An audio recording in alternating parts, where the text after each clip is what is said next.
Listeners everywhere, welcome to the Movie Show with Joel and Ryan, the weekly fix for your screen addiction and a trusted source for discussion of all things film and television. Please keep in mind that for the purposes of this podcast, Joel and Ryan are not acting as journalists, but rather fellow moving picture enthusiasts. All of their opinions should be taken as such. Also, please be warned that while Joel and Ryan may seem like petulant children, they are, in fact, adults who may occasionally use adult language. While they promise to bleep out all the worst words, it's a good bet you will still understand what they were saying. And now, with no further ado, here's Joel and Ryan.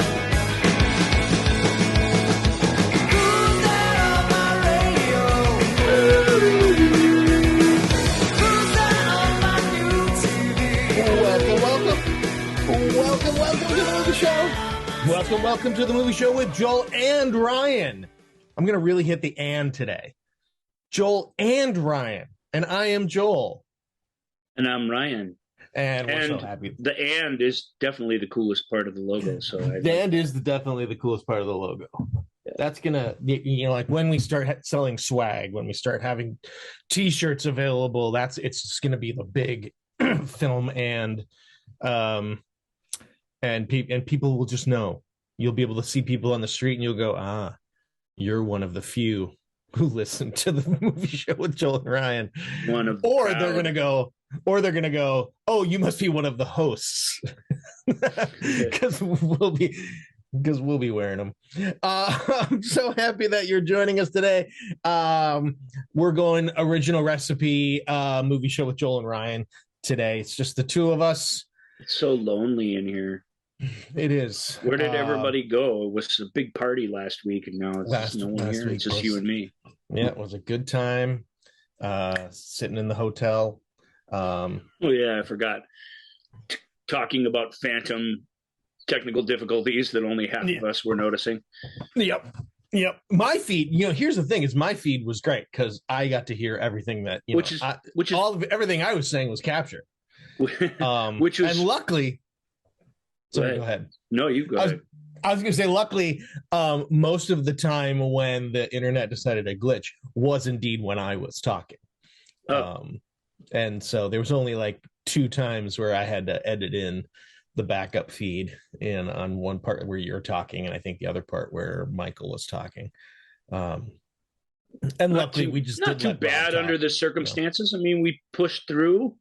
Yeah. And, it's not perfect, but people don't show up for our awesome technical acumen.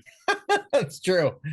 Well, yeah. I mean, speaking of technical acumen, that's where we're gonna go today. On the main part of our show is going to be a little behind the scenes production meeting of like this is what's going to happen when they make the Movie Show with Joel and Ryan the movie. This is wow. We'll just have those chairs with our names on them, and we'll just get to hang out pretty much most of the time. Because the union was going to step in and make everybody else do all the stuff we have to do every week. Yep, and that's as it should be, man, for sure. And I'll watch whoever is cast as me and just go, hey, they're better me than me. Well, that's right. We won't even be in it. We'll just be executive producers. Yeah. And just go, that's not really how it happened, but that's better than how it happened. So let's go with that. We can do interviews years later. I'll be like, Jonah did a really good job, but he's not really much like me. Well, yeah, because you have to let Jonah, go. It's Hollywood. It takes a lot to make a movie. Blah blah blah. You'll have to do all the press. You'll have to do all the press now for it because Jonah Hill isn't doing press for his movies anymore. So, nor should he. Yep. Well, I don't know. I'm not a big fan of Jonah Hill, but nor should he. There's a lot to that. I mean, I just know how I feel. I have to go out in public later today, and it's exciting, but it's also just horrible, and you obsess over it. And I really do understand social anxiety very intimately, and I can't even imagine what it would be like to just, to be always on like that. This show's a gift because we do, even though we're putting on a show, and it is slightly different than when we're just talking, we have to admit it's still, we get to just be us. That's nice.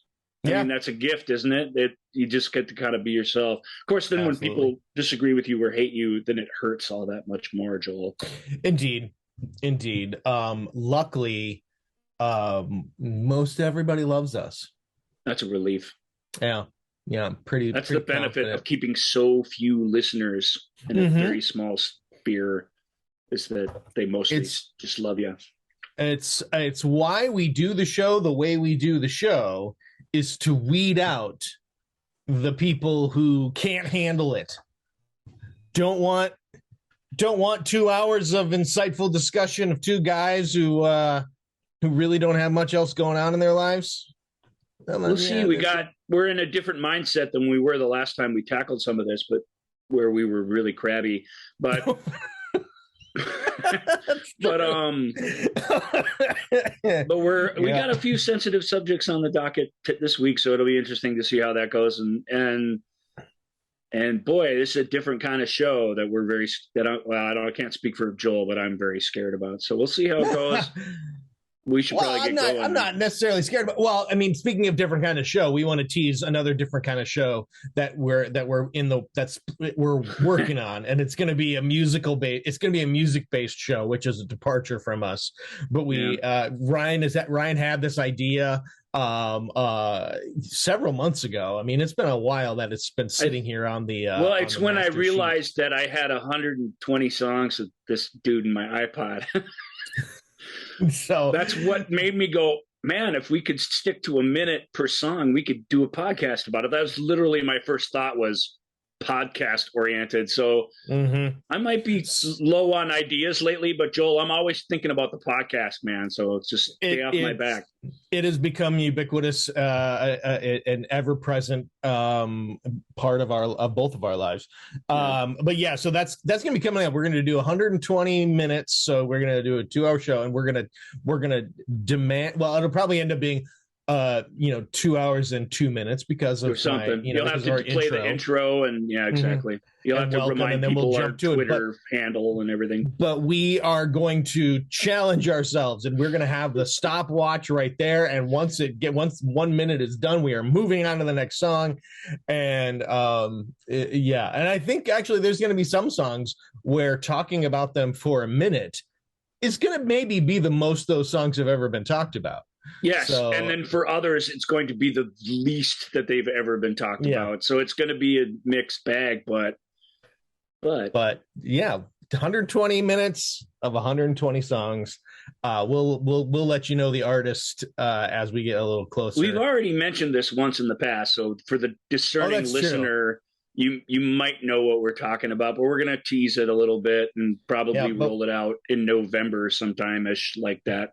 Yeah, but we wanted to give y'all a heads up because that will be a different show, and it'll be a silly show, and it'll be kind of. But it'll have a lot of really cool songs in it, a bunch of which, out of 120, you'd be surprised how many you know. I would guess.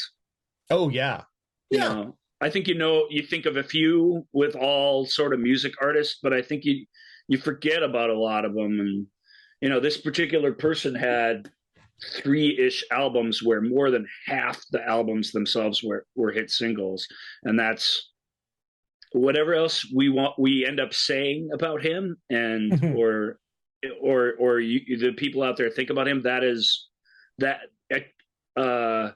connecting with the world like that with music is no small accomplishment. That's a pretty amazing thing, actually. So. Right. All right, let's hit up. We have a couple little news items we wanted to talk about. So we're just going to hit a little news of the day. Synth Blast. Woo! Synth Blast is back. We need, why don't we have? We should have a. A news theme, shouldn't we? I guess we could. We could just do the ticker tape. We don't want to bring him into this if we don't have to. That's a whole nother thing. But we'll find it. Maybe I have an idea already. But nevertheless, way to use Synth Blast the way it was intended to be used. That was awesome. Good. All right. So we have it's been all over the news lately in the last couple of days. But the corporate greed strikes again. And there was I think it was Adam Conover was talking about how, hey, remember how when streaming channels came out, the promise was that, hey, we're gonna have all sorts of, you're gonna be able to see all of the stuff, that you've never, you haven't been able to see in forever. It's been locked behind, in vaults. We're going to be able to see all of that now because of the different streaming platforms and stuff that we're going to have. Well, now we have Discovery and HBO, which the Warner Media merger. HBO, they're yanking hundreds of titles, hundreds of different shows. So far, only about 100, but you definitely get the feeling that more and more are going to be yanked. And more to the point, we've had a crest in streaming content, and every single thing that's held on a server that's not being watched by people, they're what's happening with Discovery, because the Discovery Warner merger is interesting because it's a pretty small but very profitable company merging with a giant media conglomerate, and it's the small profitable company that's in charge now. And that's not usually how it goes. Usually it's the thing with the most money. In this case, it's a thing that's lean and mean, that's bringing that mentality to something that's huge, bloated, and owes billions of dollars. Yeah. But, you look throughout history, and especially even just recent streaming history, and HBO Max and Warner Brothers that's a Goliath. And not to mention the publishing, the record company, Time Magazine. It's a huge thing. Even though not a lot of people buy Time Magazine anymore the way everyone used to, you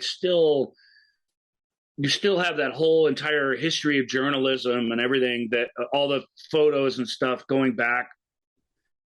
It's just a big deal. Whoever controls the Warner Brothers empire controls a great many things. And we've already lost Fox, 20th Century Fox, which, was owned by the rather evil News Corp for years and years and years, but it was still an independently operating studio, and it isn't anymore. You still see the logo from time to time, but that studio is gone, and it is just an occasional shingle for some IP that came with it. That's all it is anymore. Yeah. We got a new Predator movie that's pretty good out of it. I mean, that's not nothing, but it's so comparatively nothing compared to what that Fox Searchlight and 20th Century Fox was doing before. That's gone. The interesting thing about Discovery, the people who brought you Shark Week and all kinds of just piles of worthless crap, is that they want these things to go back to being what they were. They don't, which is interesting. That's an interesting thing, and we'll see how it plays out. It may not be all gloom and doom.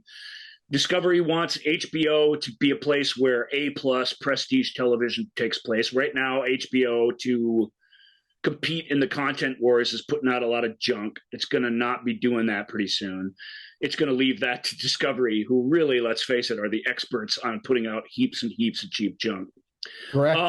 So, let's start compartmentalizing things a little bit. They don't want the biggest thing that got, we won't use the term canceled, that's a loaded term, but the biggest thing that got wiped off the release map was the $90 million Batgirl film that was meant to be a HBO Max streaming exclusive. It's all been shot and edited. It's all it is there's some music and effects work that are being done on it. It's almost done.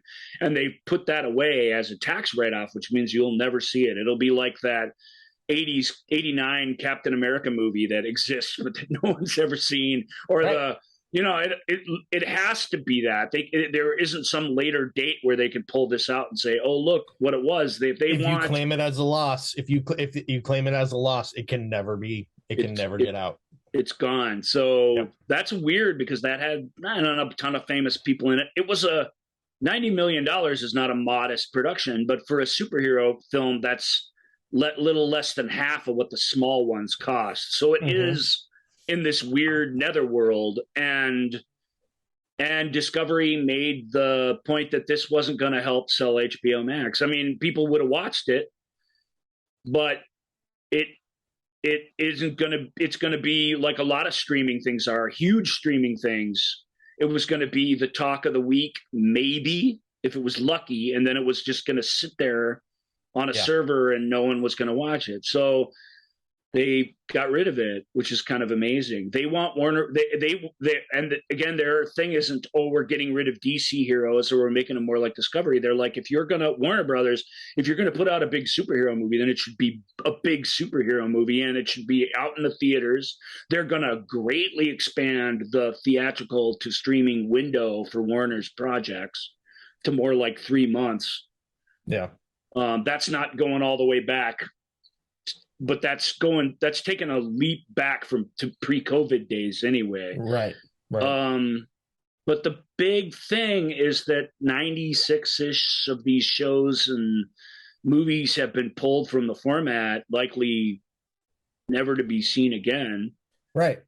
Well, and I mean, and that's there. Other places are going to start doing that. Cost or profit loss. Because all of this, it's not being done. None of this is an artistic decision. I think that's what's really rankling feathers here. Ruffling feathers maybe is the actual phrase, is that none of this is being done for artistic reasons, like, oh, well, we don't think that this show is, performing or whatever. This literally, we're going to fire a whole bunch of people and we're going to yank a whole bunch of stuff so that we can claim it as so that they can claim it as loss, so that that they can maximize the profit for shareholders. And that is what really kind of sucks about all of this. I mean, they're yanking like 300 episodes of Sesame Street that used to be available because they need, they want to be able to claim it as loss.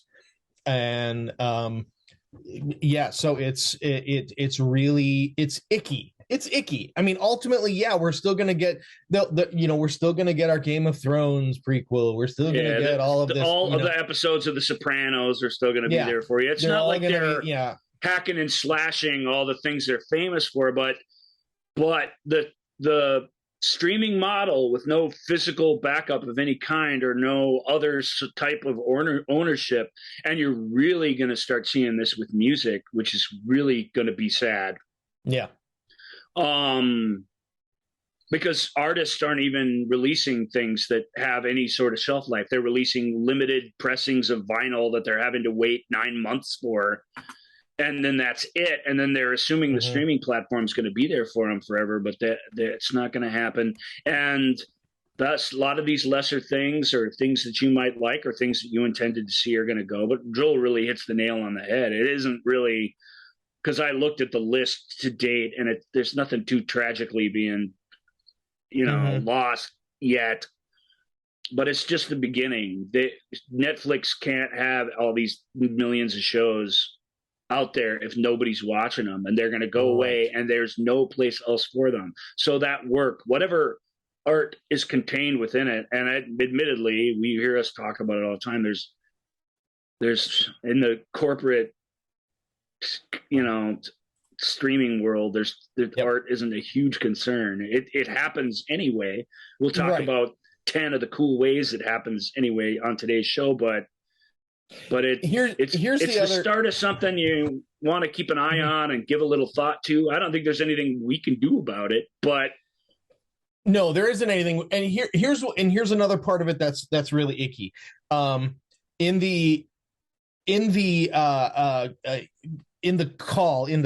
earnings call from Warner Brothers Discovery, the new Warner Brothers Discovery title, they talked about how their strategy now is HBO Max is going to skew more male and scripted and home of fandoms, while Discovery is going to be female skewed and unscripted, and so they're assigning. It's like, what is this bullshit? And they're, they literally like, oh, one of the pluses that we have is is our franchises, like the 90 Day Fiancé franchise, which is like that. You're going to hang your hat on frickin' 90 Day Fiancé? Well, why wouldn't they? It's gotten Discovery to the point that they were able to take over Warner Brothers. I mean, they should have some sort of confidence as they go into this, but sure. And then they're like, oh, we have iconic series and characters like Friends and Sex and the City and Big Bang Theory, which none of them have been on the air for a while. But they're going to, they still make money because everyone just watches them anyway because of this faux nostalgia that everyone's so desperate for. And then they're like, oh, the Property Brothers, they're iconic. The Property. Yeah. Well, I mean, look, I watch a lot of Discovery properties. Food Network is on. Well, it's literally on outside of this door in my room right now because they're watching some Guy Fieri stuff. We love some Guy Fieri shows. We watch a lot of HGTV. House Hunters. Boy, I've learned a lot about interior design and real estate by watching House Hunters. And of course, Hometown, which Aaron and Ben Napier are like my best friends. They don't know that they're my best friends, but they're my best friends. I thought I was your best friend, you bastard. Sorry, I hate for you to find out this way. So I mean, I watch a lot of this stuff, and it's lots of people do. I shouldn't be such a snob about it, but it is crappy when they're like, oh no, I mean, we're gonna have this, but it's gonna be female. To call it female skewed, to call it, oh well, this is gonna be the unscripted place and this is gonna be scripted. It makes it to me, it looks like, again, it looks like business being run by people who have absolutely no idea of who is watching their stuff. Well, none of this is related to concerns over art whatsoever. Right. It's all corporate demographics. It's the same way people sell laundry detergent, and that is disturbing. But that's how it's been for a while. That is how it's been for a while. Discovery, so. I think, just the nature of what they are really, really puts that into focus here. But that's how all of these companies have been for a while. They're all giant corporate conglomerates, and the only thing they care about, and this is really an important thing to understand. We've said it before. I don't mean to be too preachy, but they all really only care about how they're trading on the stock exchange. The profit loss is definitely a big part of this, but the general profit loss for films, they can have a very profitable film like Batman versus Superman, and if the perception is that it's terrible, their stock gets hurt. Yeah. And that's where the rubber doesn't meet the road. That's where the psychoness of the economy just does its own thing for no reason. It just reflects emotional panic instead of sound. Right. It's the reason why over the last 30 years or so, we know the budgets of these films. We never used to know how, no one cared that, oh, this movie costs $100 million to make. No one cared. But now suddenly we know the budgets of these films going in, and what they gross opening weekend suddenly is news. And it also is an indicator, maybe the prime indicator of good. Is it good? Did it make a lot of money? A lot of money equals good. And it's because of these things translating into how their little ticker is going up, not on the Tickertainment Trend Tracker. That's different. That's different. Let's not get into that thing. Yeah. But anyway, it's food for thought. We're not exactly making news on the show, but it's stuff that we've hinted at. Here you're kind of seeing it in action. This isn't too tragic yet, but if you've been holding out on something that somebody told you to watch, maybe now's a good time to sneak it in there and get it done. Mm-hmm. If you've been thinking of selling those giant box sets of 24 that you have in your basement, If you really like 24, maybe you want to hang on to those a little longer if they're not getting too in the way. I understand. Some of those DVD box sets we bought, man, they take up a lot of room. Right, you still have a giant. I don't have many of them, but I deliberately don't buy the great big ones. Right. I liked Lost enough, for example, to spend about $100 on it to have it all. But it comes in this big gangly thing. It's probably shaped like an island and has a palm tree in it that you have to water, and all this shit. And it's just like, I can't, If you don't watch it every 14 minutes, it'll explode, or whatever that is. I can't remember exactly. that. The other big news that has kind of come out. Well, we think it's big news. Kind of. I do. I really do think it's big. This is big news. Come again, but I really think it's a big deal. Yeah, the Academy of Motion Picture Arts and Sciences has our favorite people this past year. They have publicly come out and apologized to Sacheen Littlefeather. And if you don't know who Sacheen Littlefeather is, let's give a little history on her. When Marlon Brando won his Academy Award for The Godfather, he was not there. He did not get up and accept it. And instead, this young woman, young Native American woman, came up in Native American dress and refused the Oscar. And I'm just going to play her speech. It's not long. What did they call that on the Ricky Lake show? She gave the Oscar the hand? Yeah, she gave him the hand. Which, as I was telling Ryan, I love it because and it would be lost on a podcast here, but she gives him, like, the Godfather music is playing in the background, and she walks up, and Roger Moore tries to hand her the Oscar, and she gives him the hand, and just with the Godfather music playing behind it, it heightens the drama of it. It does, all. Yeah, man. And it was dramatic. We have it here, and we're going to play it for you, so you don't have to only go on our descriptions, but. She gave the Oscar the hand, but listen to what she's saying. You're going to hear some weird reactions, but just listen to the substance of what she's saying. Because she just listen to the substance. Just as you're listening to this, we made a joke about this for years. Dennis Miller, what did he say? He said, "Oh, like that hooker dressed as an Indian that Marlon Brando sent to the Oscars." That was a running joke of his that got a lot of laughs, from me included, because because there's a surreal aspect to this event. But there's a person at the heart of this, and we're going to talk about that after we play the speech. Okay, here's your speech. My name is Sacheen Littlefeather. I'm Apache, and I'm president of the National Native American Affirmative Image Committee. I'm representing Marlon Brando this evening, and he has asked me to tell you in a very long speech, which I cannot share with you presently because of time, but I will be glad to share with the press afterwards, that he very regretfully cannot accept this very generous award. And the reasons for this being are the treatment of American Indians today by the film industry,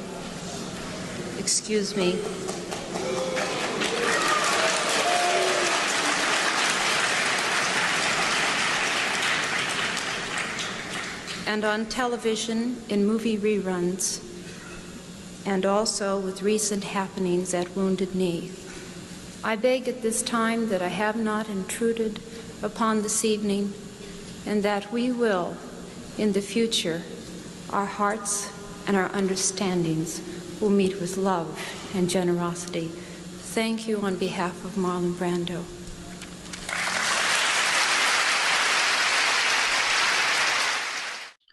There's some booze there, but actually that doesn't seem really very crazy, does it? No.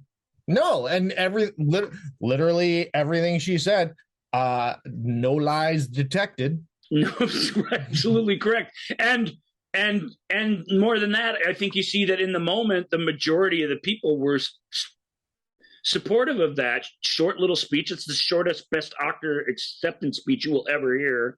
It's like she just became this big punchline in this joke, and she was a big controversy at the day. The rumor, the legend, and this really has to be legend. I don't really buy this completely, but the legend was that John Wayne was backstage and had to be physically restrained from going out there and pulling her off stage. She was, right after that, escorted out. She was not part of the press thing. She was escorted out by security. This is the part that the Academy's now apologizing for, not sticking up for her, but more than that, treating her like some vagrant who just wandered into this thing that they didn't know about somehow. I mean, they knew why she was there. I mean, something like the Oscar ceremony's all been planned out in advance, you know.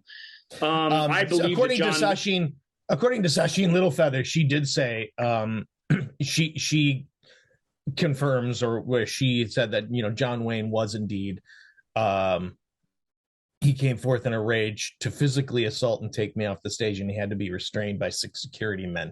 So like he wanted to come out and drag her off the stage. It sounds like the John Wayne we know from the movies. It's that's 6. Yeah. That's so weird and specific. Maybe it's true. I don't know. I have a hard time believing that, because John Wayne, while he would have said some really nasty things about this, we know that because we have his own words. Usually when he's asked to do something really bad on behalf of America, and he was many, many times, he kind of refused to do it, even if he agreed with it in principle. So it seems weird that he'd fly into a rage, but maybe he did. If she says so, it's hard to argue, because she's been living with this for ages, you know what I mean? And like 50 years, yeah. Yeah, and it was really rough at the time. You know, you remember, you know, it doesn't take a lot of effort to bring somebody in the public sphere down these days. We have all these incredible tools that could do it so very quickly and efficiently. Back then, it took an organized effort by the media, by everybody really in pop culture, to label this woman and to just sort of attack her for what she did. And I think when you hear the speech, it's like, what? Why? Well, why? Yeah, it's because it goes back to that that, you know, this is a moment. It's the same criticism we have anytime anyone has when they bring when movie people or entertainers deign to talk about anything other than entertainment. People want their entertainers vapid and brainless and on 90 Day Fiance, apparently. They don't want them having opinions on everything, and certainly don't want them sharing them. They're as vague as they can be. Yeah. And so you know, and at this point in his career, obviously Marlon Brando gave 0 Fs and was like, no, this is what I'm doing. And I think people were like, how dare, you know, I think that's what the boos, I don't think the boos were for her content necessarily. Maybe, well, there were some people. They didn't come until she started criticizing the film industry, which she did in a really, really polite way. They all they clapped for her, and they all sat there patiently until she started doing that. And it wasn't mostly boos; it was mostly applause. So, but there was a good portion of boos, and I don't know. She's been treated like a cheap cartoon character all this time, and it's great that the Academy is you know, bringing this back to our attention and trying to make amends for it. I think just that in a bottle, I'm going to totally praise and say is a great thing. And just her sense of humor throughout the years about this, her willingness to talk about it, and, you know. She had a great line in response to it when they asked her about the Academy's apology. She's like, we Indigenous people are very patient people. It only took 50 years. and then she said, look, you got to keep your humor. This is how we as a people have gotten through gotten through so many of these atrocities. That this isn't necessarily an atrocity, but gotten through the hardships that they've had to endure is often with humor. So, and without stealing her thunder, it's how people get through stuff. It's a big way you get through it. You just maintain enough perspective that you can laugh at yourself a little bit. That's the loss of that is really is when you sort of take the fork in the road that goes the wrong way for you personally and for everything. Mm-hmm. So she you know, she's just a very cool person, and what she was doing there, I don't know if she knew what a big deal it would be. I don't see how she could have known. Right. But that's cool. We've been hard on the Academy all year, and we'll continue to be. And rightfully so. And on another note, we got a whole show here about people the Academy seem determined to ignore in the future. So that's kind of neat. That's true. There is that. So like we said, we're gonna do a little behind the scenes. We're gonna look at the above the line and below the line people that you see that often, that certainly, especially streaming services, don't feel it's remotely necessary that you know who these people are, because they'll just advance you to the next episode or next movie. But we're going to look at the crew. We're going to look at everybody, and we're just going to kind of give a rundown, because as anyone who listens to this show knows, and anyone who likes movies, frankly, at all, it takes hundreds upon hundreds of people to make even the smallest film. If it's going to get released in theaters, we talk about, this is a small little film that, was only made for a few $100,000, but it still had, these elements that we're going to be talking about, these groups of people that now often there's overlap, and there's, some people wearing multiple hats, but it's still, movies don't get made. That's one of the things that I personally love about the performing arts and movies and plays and doing stage work and camera work and things like that, is it is a collaborative art form. It is not just one person and a canvas, and this is, and I'm going to do this and make this piece of visual art and put it out there. In order to make a movie, you have to have a whole bunch of people on the same page, and so we just want to highlight some of these people, and I don't really have a jingle for this segment, but I have little mini jingles for all of this. And the first one is a quiz. This is going to be a quiz for Ryan. Uh-oh. Yep. And this one is for this first group of people, and it's you're going to need to answer the question, who am I? Who am I? Yep. Who is this person, Ryan? This is the person who makes sure that from day to day, costumes look the way they did the day before. That the set decoration looks the same way as it did. It's going to make sure that what happens on day 4 matches visually and tonally what happens on day 22. Does that include making sure that the Starbucks cups are where they were the day before as well? Correct. Who is that person? That is the continuity person. Correct. Oh, I should have a ding, ding, ding, and I don't have that. Maybe I have that on another page here. You got Synth Blast. I Synth Blast. I get no reason not to trot that out when I get something right or wrong. It works both ways. It really does. So yeah, continuity. So we have this first group of people: the director, the producers, the assistant directors, the continuity scripts. These are the people that they're the ones who, when you see people huddled around monitors, looking at the dailies or watching the shoots actually happen, these are those people who are looking at the moment to moment creation of the film.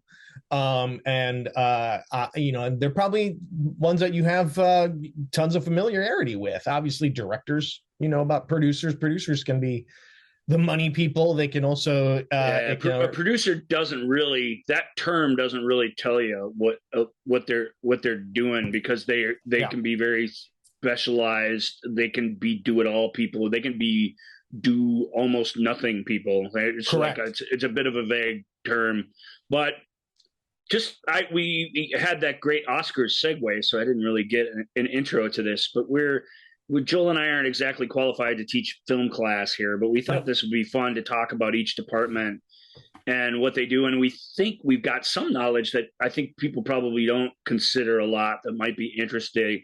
And Joel, a little bit, but Joel really has been on many, many TV sets and film sets and that sort of thing. So he's really seen all this in action on a big union scale, that I haven't necessarily experienced firsthand.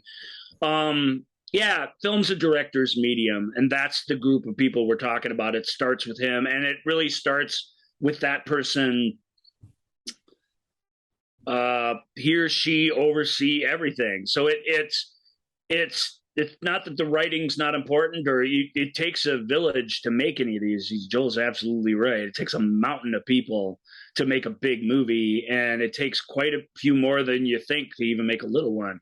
But it does sort of, a director really is the person in almost all cases that's running things when the film's being captured on camera, and they are most often the person who's making all the creative decisions in post-production and sometimes in pre-production as well. That's the most powerful, cool, and artistic thing to be in the movie industry. That's top of the mountain. It's why it's the second to the last award.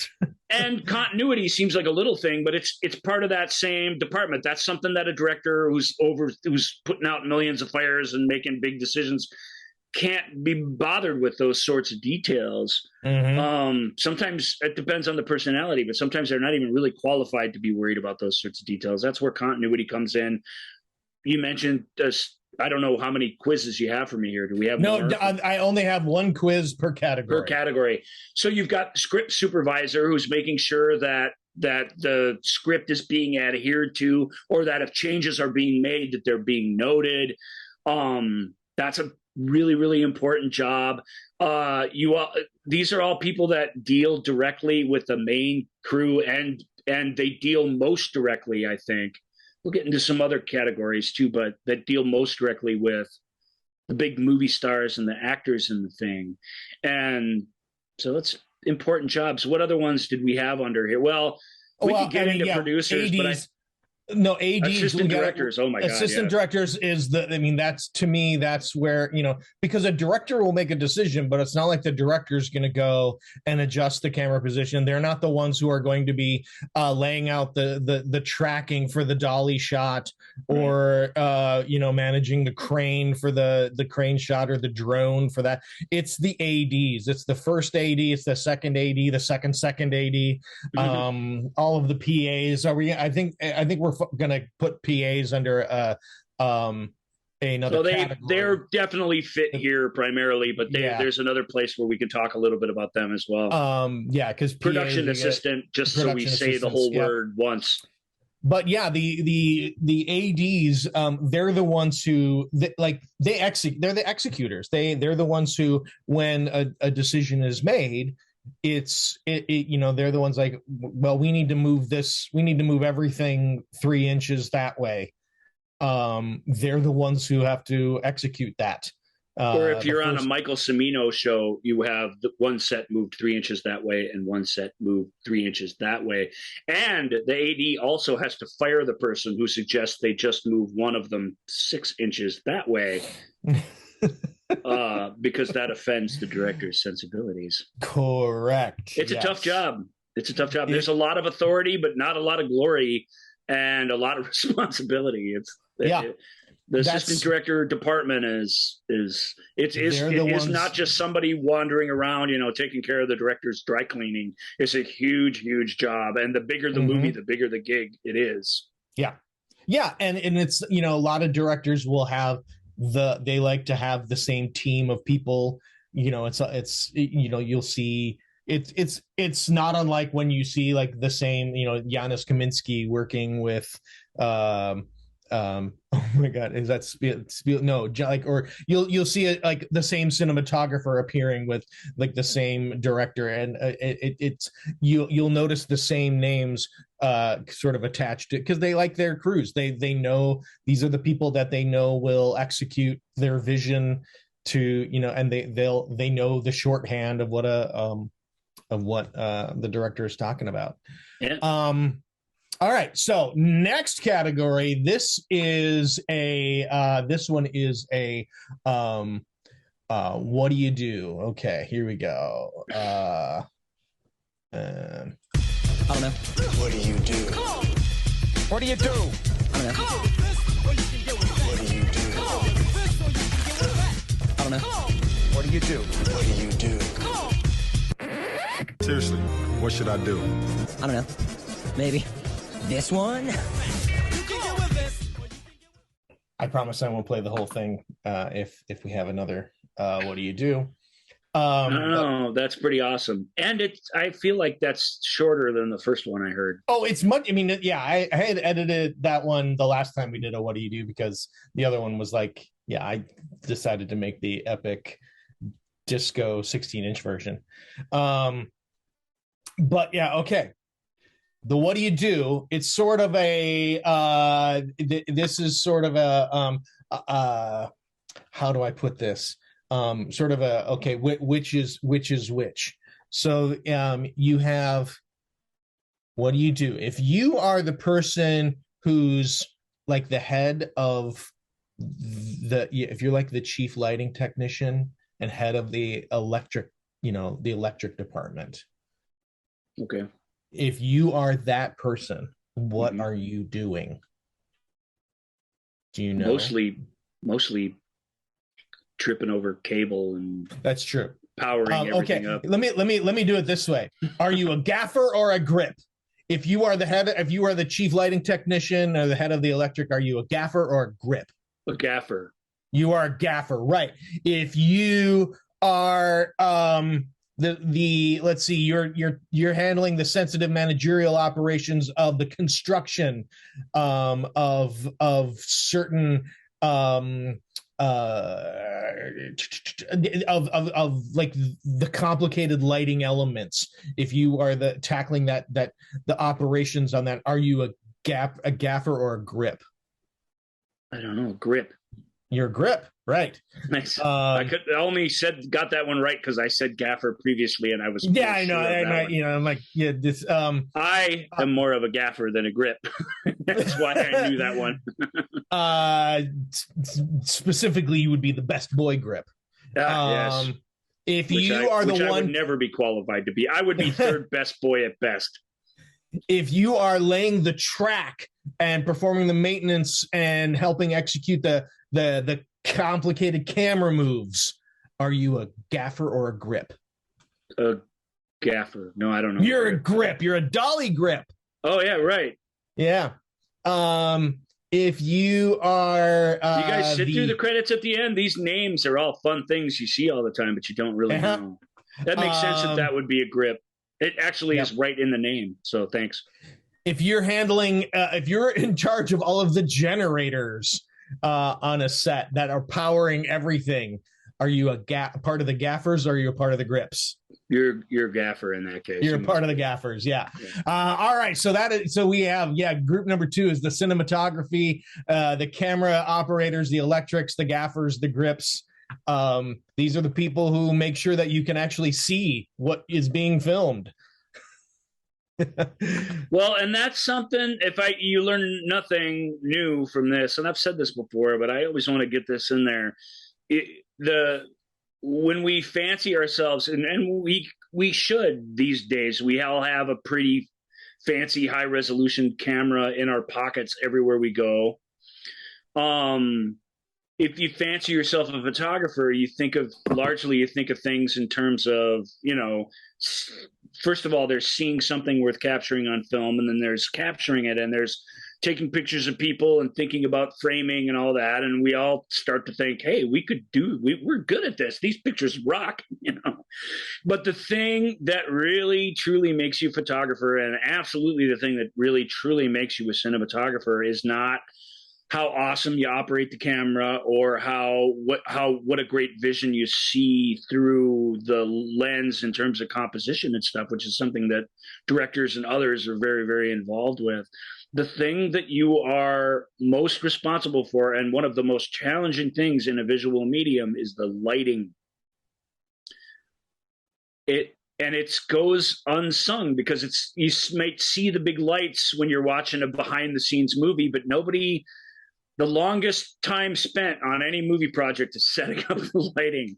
And that's the most work that's done in terms of a time suck anyway. And really, as far as the crew goes, it's lighting the thing so that it looks the way you want, because just doing this, we can all do that. Maybe some are better than others, but we all don't know which quality of light or which color filter or which whatever is going to have whatever effect on what we're seeing in the room, and how what we're seeing in the room, once it goes through this machine and onto film or onto digital, is going to look, and how it's going to be changed and altered by all the different filters and processes that it goes through before you sit and watch it.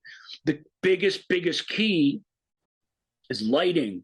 And it's the least sexy, longest drawn out part of the gig. And when a cinematographer is getting praised, that's the unsung part of it. Whether it's, even if you're outside in natural light, it's understanding how that light affects continuity, how that light affects everything. It's extremely important part of the cinematographic process. And that's why it takes a gaffer's department and a grips department and this whole group of people to get all this stuff set up and rigged and pointed in the right direction and set to the right levels, man. And if you're one of those crazy, cinematographers from like the old Italian opera days, like Vittorio Storaro, you literally, like in a theater, you use dimmers to change the light within the scene. That is balls out craziness, because that's bold, because you can't change it. And because the lighting being off can ruin a whole scene. And God forbid you trip over a cord when you're trying to adjust the light slightly to make the scene better, and Christian Bale's in your movie, because you're going to get a talking to. You're going to get a stern talking to. Yeah, and McG will not save you. He will not help you at all. He will just won't help. He might even make things worse. Correct. It's hard to say. When you see in the credits, stand-in for Mr. McGregor and stand-in for Mr. Neeson and Miss Portman, they're mostly on the lighting people's schedule. They're technically part of the production team, and they will fall under casting and things like that, but they primarily live on the lighting schedule, because that's what they have to be there for.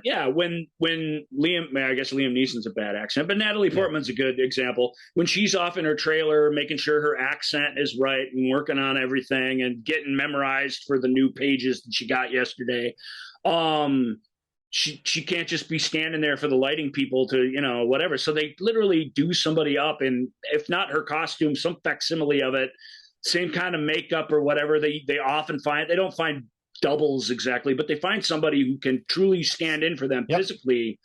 And then they move their lighting around, and your big stars don't have to deal with that. Your minor cast members who don't have stand-ins or doubles probably do. It can be long afternoons for those folks. I will say that it's in the movie Love Actually, Martin Freeman, and I don't remember the actress's name. That's actually a great little through line that appear. They're stand-ins for actors who are supposed to be doing a sex scene, and so they're just like miming things and just kind of have to do it. While people are walking around and moving them and moving lights and all this stuff, and they're just having a conversation, and eventually they go out on a date afterwards, even though they've been sitting there pretending to have sex all day. It's a good bit. It's fun. All right, it's fun. Love Actually, I don't really like Love Actually, but that's from a writer who has just learned what movie making really is. and that's in that script in a really, really fun way because because they don't always know. David Lynch too talks about that. Like he finds it all, he's so romantic. He finds it all magical and kind of can't believe what actors and stuff go through, because even though he's acted in his own stuff, he's not really an actor and knows that he doesn't really get it. It's fun. That's a great example of movie everyone's seen that has a true stand-in experience in the middle of it. That's very groovy. Yeah. All right. Next category is editing. And for this, I have a hot take. Let's get some hot takes. Let's get some hot takes. Let's get some hot takes. Let's get some hot takes. Yeah. Yippers. All right. Editing. This is where a comedy can truly die. Bad editing kills comedy. That's my hot take. That's your hot take? Sure. Yeah. Bad editing kills everything.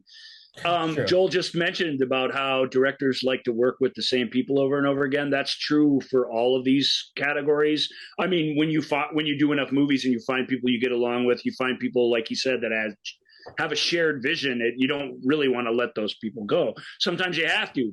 People who are awesome at stuff get busy, and you don't always have your first choice unless you're Steven Spielberg. You never quite got that out, but that's who uses Janusz Kaminski over and over again. But I was about to say it, and then I'm like, oh my God, I could be completely wrong here. No, you're right. Yeah, you're right. Yeah, I believe they've done every movie exclusively together since a couple beforehand, but since Amistad, I think it's only been Kaminski. So they obviously have a great thing going.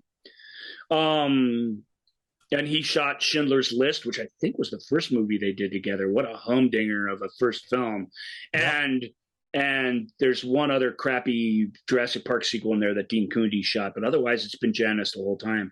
But more importantly, since 1941, or maybe it's even, I'd have to look, maybe it's even Close Encounters. Either way, since the late 70s, 1980-ish, he's only had one editor, which is Michael Kahn.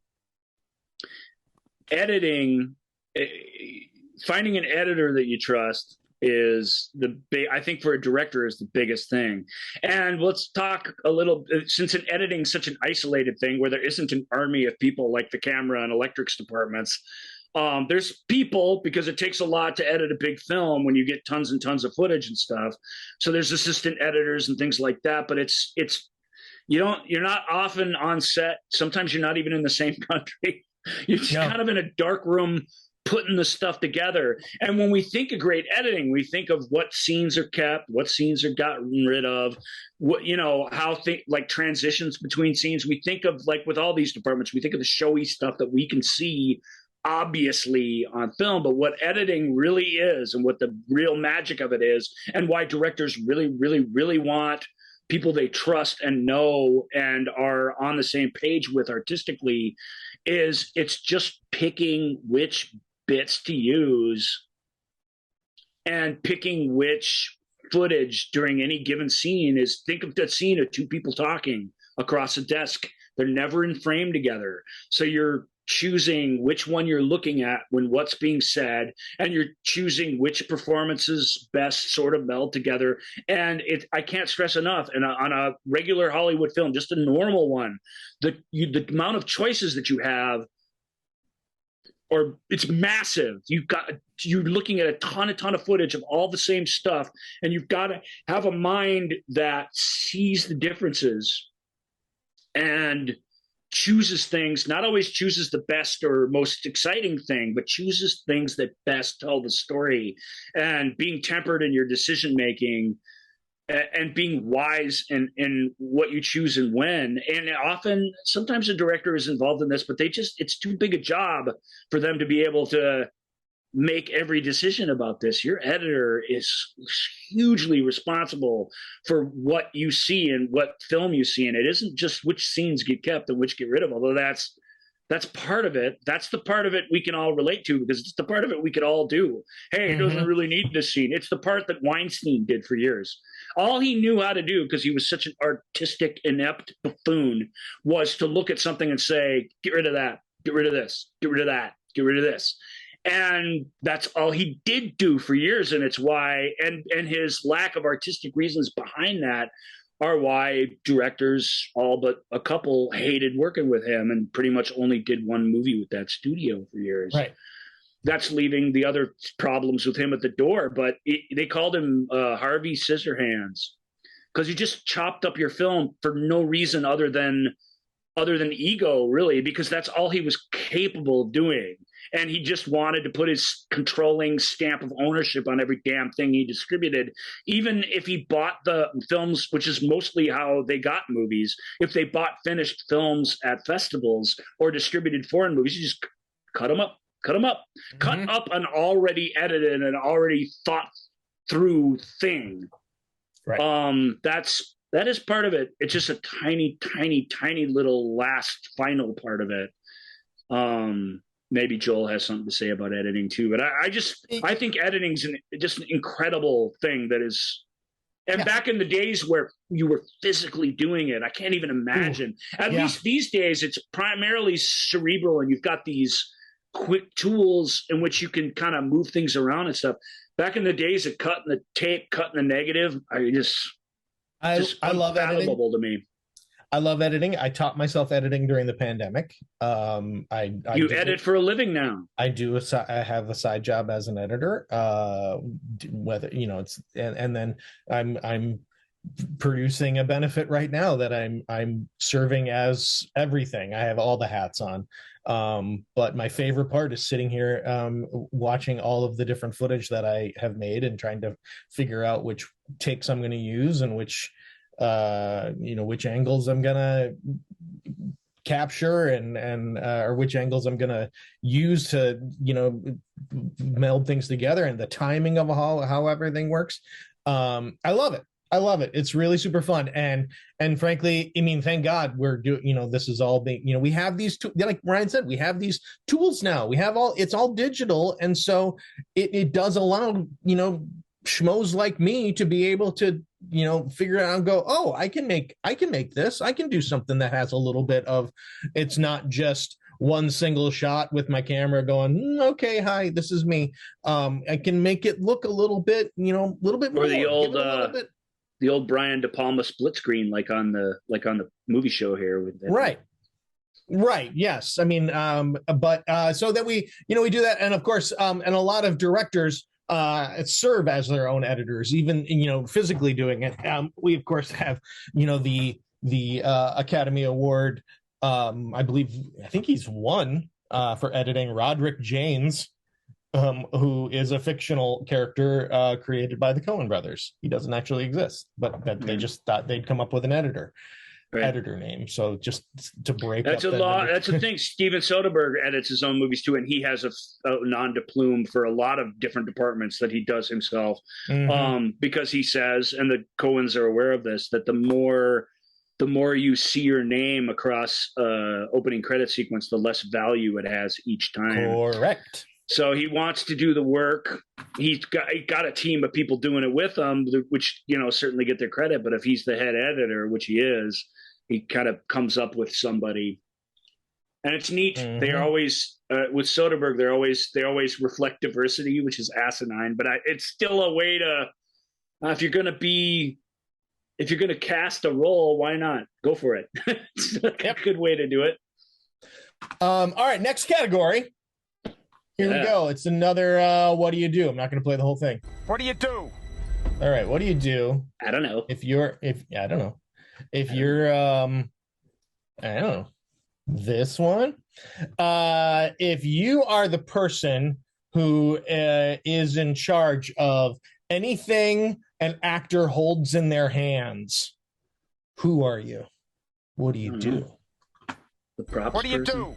You are the prop master. Woo! Yeah, you are the prop master. That's right. The prop master. And Nice. if you are the person who is in charge of essentially everything that the camera is pointed at, if you are in charge of anything that is not a living, breathing person, and sometimes that would, probably includes living, breathing people. But if you are, if you are in charge of everything that camera is pointed at, that is going to be captured in that lens. What do you do? You're the art director. Correct. So we are production design and art direction. Lots of people in this one. Well, and not just the production design people who design the thing, sketch it out, plan it out. That's a thing that's different too. You can be a production designer even if you're shooting almost entirely on location. Back in the old days, they didn't really credit one. They credited an art director or a set dresser with making real life places come alive. But a production designer, in a modern sense, has a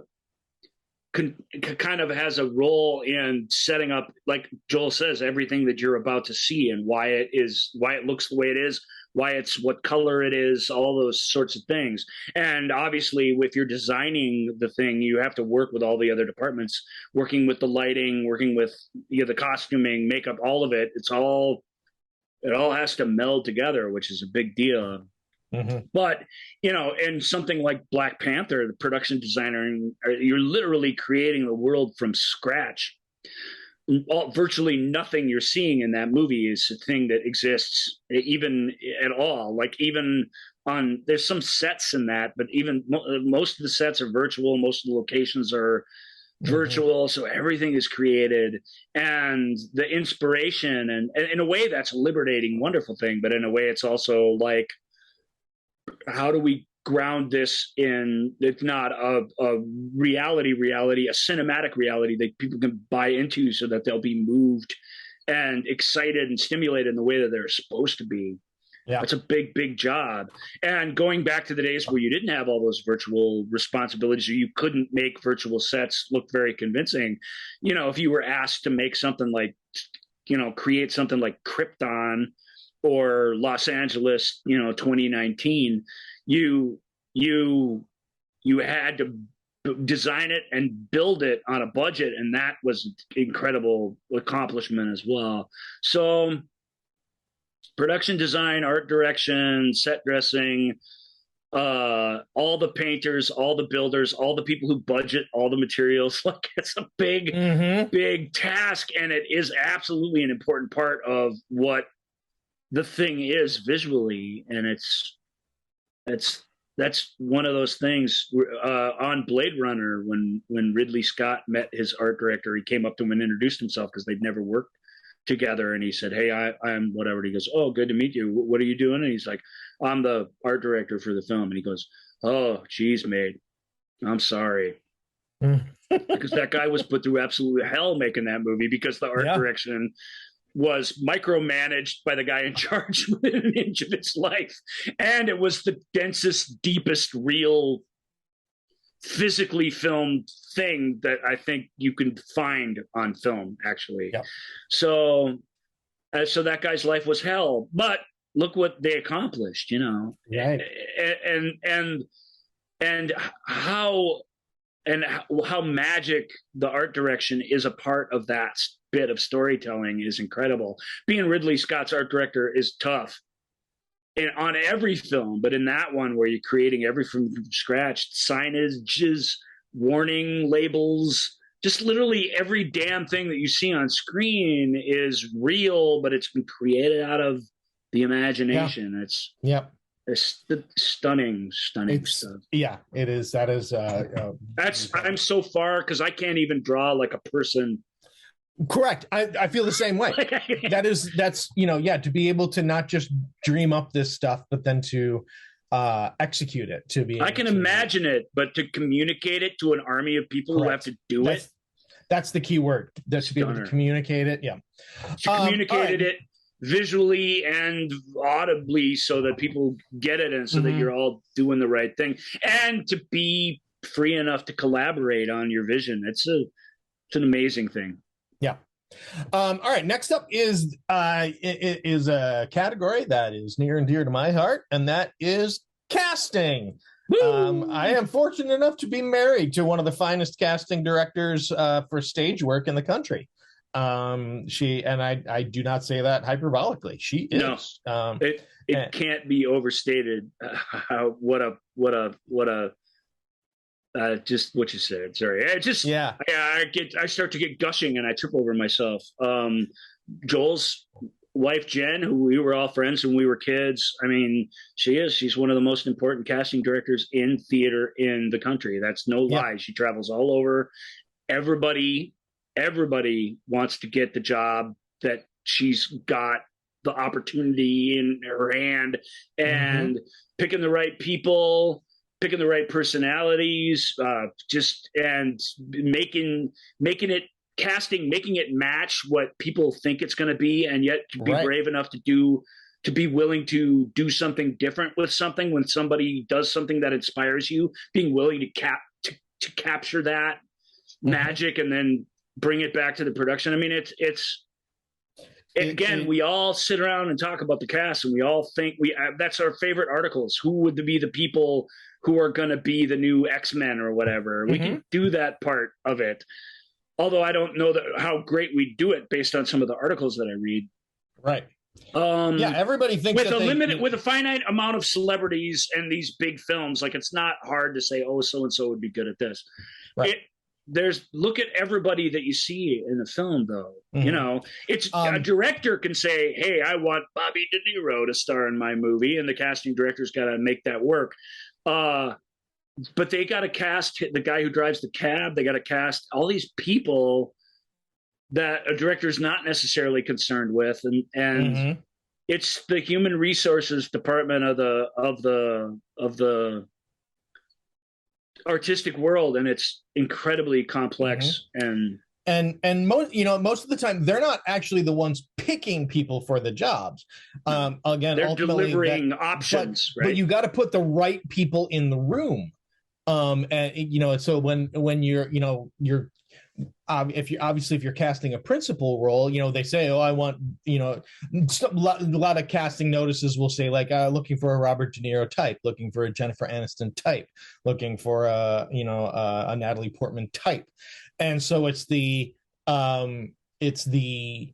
casting director's job to find people who have that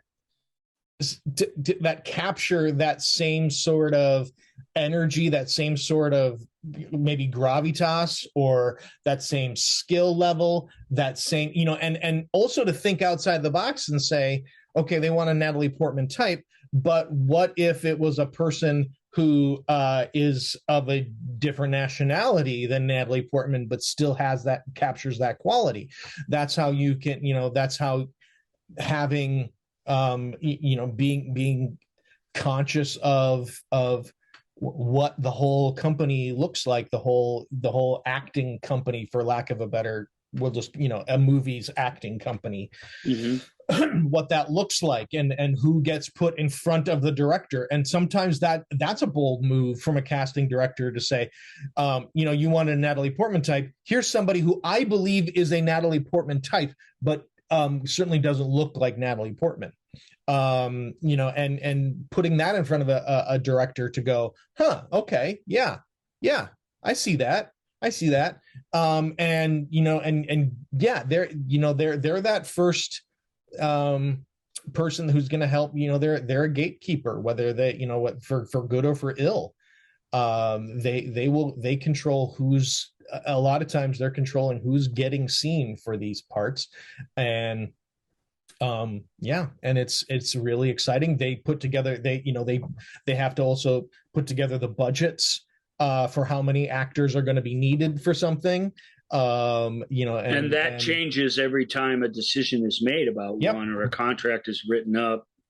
Yep. And they're the ones who they have to be in charge of the whole audition process to some degree. It's, oftentimes, like you say, a director, that's why we started with them. They're pretty if they're decent at all or committed to their project at all, they're probably intimately connected to all this. Yeah. But what types of things you're seeing, what types of things you're reading, all this stuff is stuff that they, that all have choices that have to be made. Yeah, and look, the bigger the project, the casting director is in some ways, making some artistic decisions, because that first time you go in for a film, you're auditioning for the casting director, and the casting director will go, yeah, okay, I see it. You're going to move on, and oftentimes it's then you're maybe auditioning for the casting director once or twice, and then maybe the third time or fourth time, the director or somebody the director intimately trusts is in the room.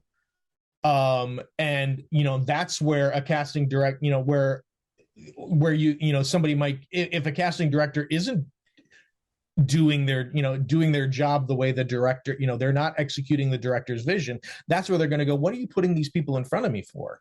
This is not what we're looking for at all. So they gotta execute the director's vision too, and then finally, the director will see them and go, yeah. And then maybe even after the director sees them, then the producers have to meet them, because the producers have to sign off on it, because Harvey Weinstein wanted to see who he could get up to come up to his hotel room. He's more of a mogul than an actual producer, but yes, literally, those are the sorts of things that go on, no question. But yeah, so it's when we had Anna Isabel, when we were able to talk to Anna Isabel, she talked. She had a great anecdote. It was more than an anecdote. It was really, she walked us through in a really brief and yet very detailed way that she got cast and the different steps involved. That's a fantastic interview that people should check out if you're more interested. And it's and then coming into the room, and there's Steven Spielberg there to sort of talk. That was like the third time she came into the room, right, or something. I mean, it's a process. Fourth, and a good casting director it's not an antagonistic thing. That's one thing my wife harps on all the time.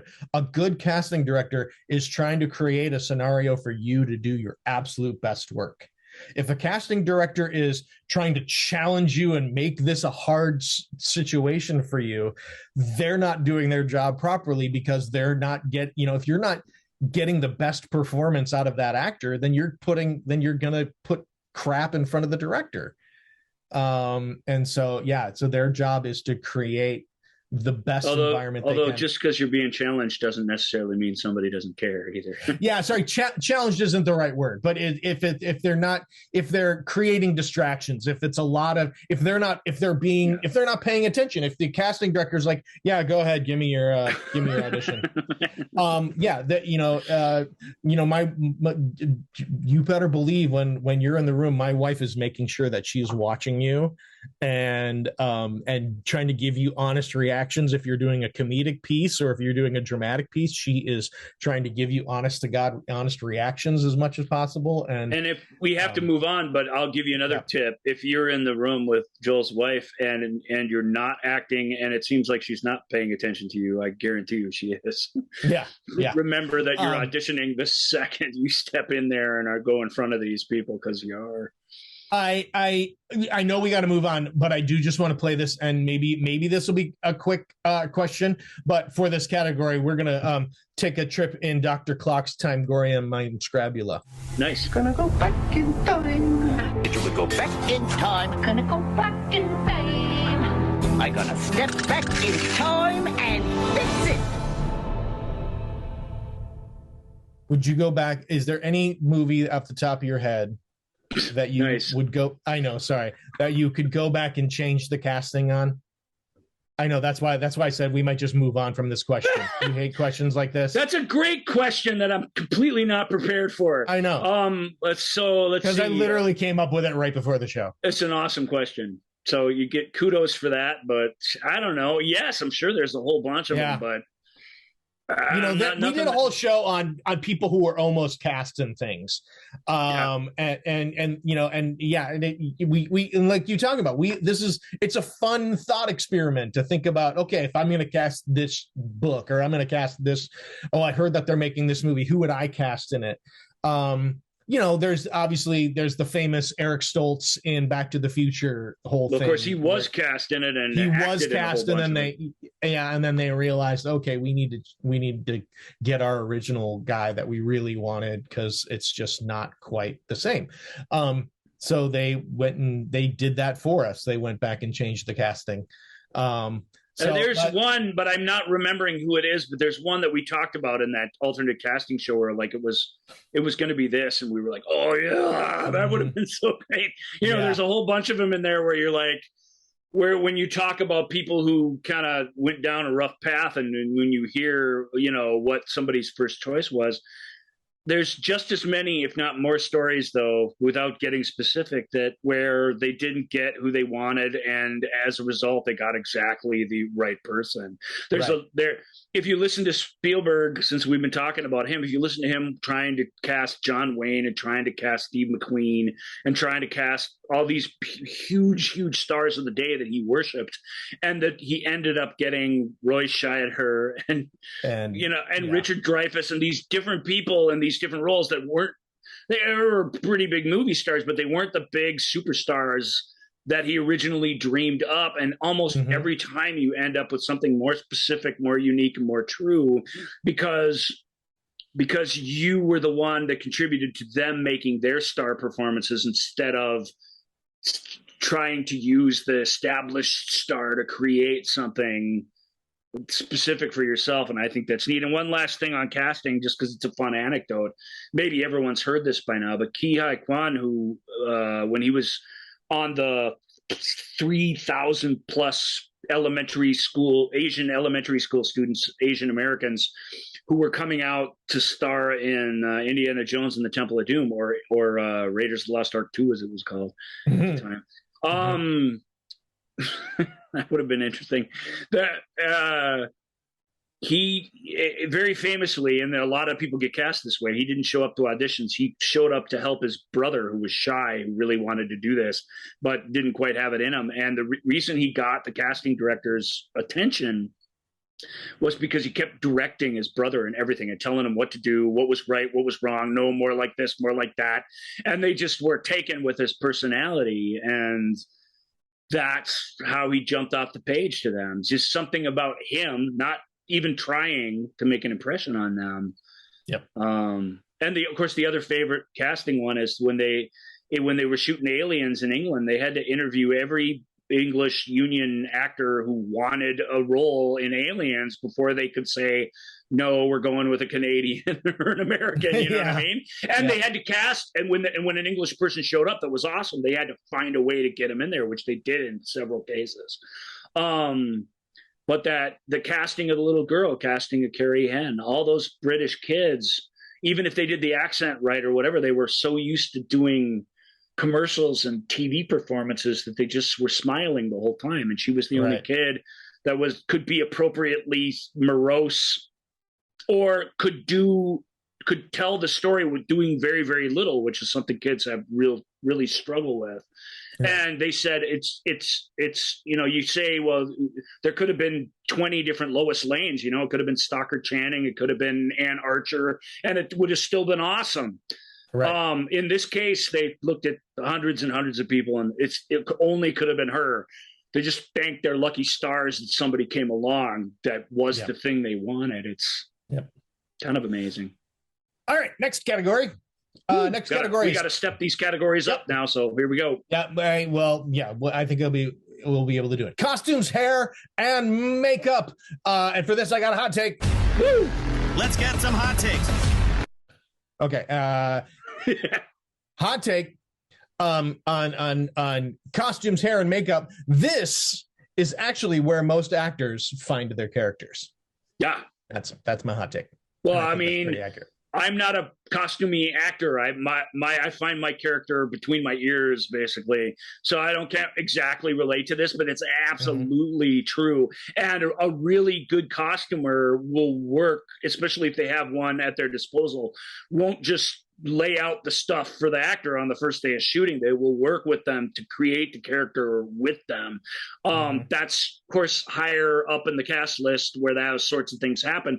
Costumers also have to costume 100 people for the ball scene in 1782 or whatever. I mean, that's kind of like, shut up, you're in the movie if you fit in the dress. Basically, you're casting the dress, not the person. Sure. Yeah, there's that. So that's all the way down on the other end, but it is a monumental task, and it is a huge part of becoming somebody. If you're in a superhero costume, or you're in a period costume, or you're in a military suit, or if you're even a modern day gangster who has a certain sense of style, putting that stuff on, most actors, I think the vast majority of them will tell you that that's where it happens. It's where I first see that character, and seeing it's believing it. And whatever work I've done cerebrally or spiritually, it all comes to life there, because no matter how you swing it, no matter how, you know what I mean, method you want to be, or how emotionally honest you want to be, or how, whatever your process is, it's how you look and how you sound are the things that are what we're going to experience. And the costume, hair, makeup, all of it. It's not just, the best makeup ever was Tim Curry in Legend or whatever. I mean, that's amazing, but that's special. But it's not always like that. Special effects makeup, exactly. It's making yourself look the way the character is. Making a character look tired. I saw a movie, I wish I could remember what it was, where it was a TV show actually, where some actor was standing there and they said, "Man, you look really tired." And she did, except she didn't, it wasn't this put on. It was kind of amazing. I wish I could remember what it was. I can't remember. We have some tremendous makeup artists. One of the first people I met when I moved back to the Twin Cities, tremendous makeup art, hair and makeup artist, Chris Ballas, who for a long time was Arnold Schwarzenegger's personal makeup artist. He did all the makeup for like Mr. Freeze on Batman and Robin and stuff. Mr. Freeze. Yeah, I've done a few projects with him. I did a few projects with him where it was just basic makeup, cover my blemishes, make me just look like a normal person.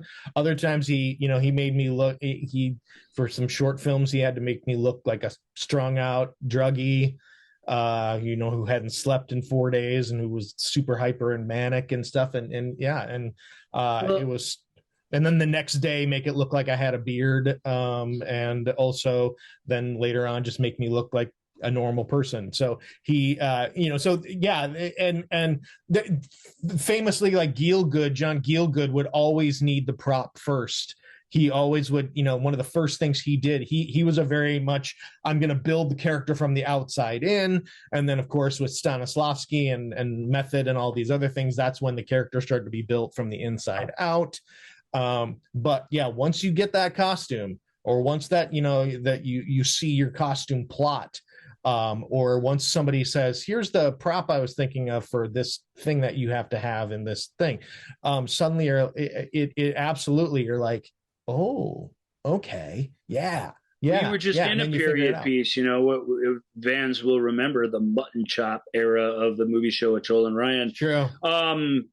They'll never forget it, I'm sure. But no, it was, Well, it was a very intimate space, and I think I watched the show, and everybody in it kind of made a decision about what they were going to do, and they did it for real, because I think any sort of applications or things you just would have even done well, I think you would have noticed in there, because it really felt like you guys were doing the show in our laps essentially.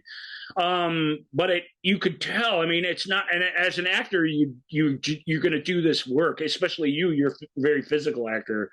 The guy's going to have a way he stands and walks and a way he sort of poses when he's not moving. Mm-hmm. But you can't tell me that when you first put that suit on that it didn't, whatever you were doing, it didn't completely crystallize in that moment, that was the moment that happened. You can really feel for that role, it was the hat and the vest. Once I put the vest on, and they gave me the hat that I was going to wear, I'm like, oh, I know exactly who this guy is now. Yeah. I got him. Yeah. I got him. So it's neat to see that. come to life. All right. Next up is another Who Am I?